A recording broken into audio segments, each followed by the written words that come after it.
I made an app that makes a physical visualization of mountain topographies with 3D printed parts and stepper motors. Here's how I did it. The basic idea here was to be able to show the skyline or elevation profile of a mountain in a physical form. The best way that I could come up with to do this was basically making a physical bar chart that would sort of be a scale model of that mountain's elevation profile. So, how did I build this?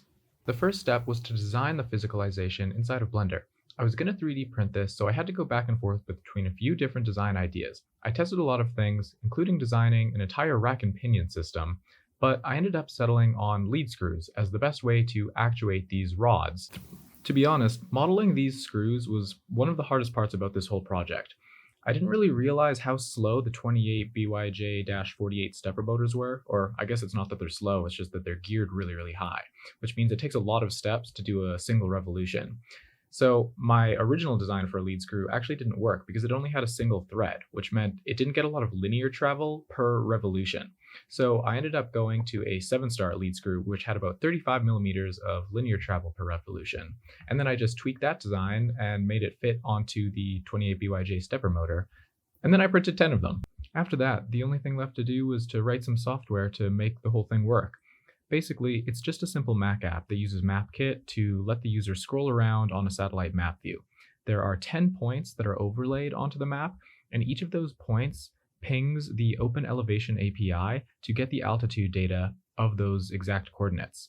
So as the user is moving around the map, it's pinging the API, getting the coordinates, and then sending that to a Python socket. The Python socket also communicates with an Arduino Mega via serial. So it sends the elevation data to the Arduino in a list. The Arduino then parses that list, turns it into real integers, and maps it to a value between 0 and 130 millimeters. And then all it has to do is calculate the number of steps for however much distance the rod needs to travel, and then it actuates each motor respectively. So right now, I am visualizing the east ridge of Mount Temple in Alberta. That is a very famous alpine route. It's pretty long. Not super hard, but just very long, and it's one of my favorites. You can see a lot of up, and then the down. Actually, so this dot here corresponds with this rod, so it's sort of slow, long ramp up, and then a steep descent. Okay, so under the hood, I have basically an Arduino Mega, which has like 54 GPIO pins, which was necessary because each of these stepper motors requires 4 pins to operate. So luckily this was, we had enough here. And then each motor also has a ULN2003 driver. They are mutually powered from this power bus here, which is getting power from these 4 AA batteries in series, so it's about 6 volts total.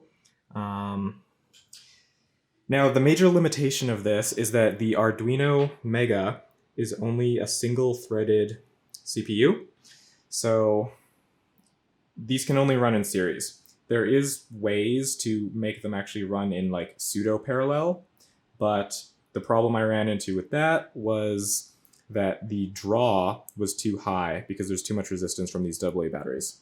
So they all move kind of pseudo-parallel, but they get such little power the motors aren't able to overcome the friction of these 3D printed lead screws, which I used candle wax to try to lubricate enough for this to work.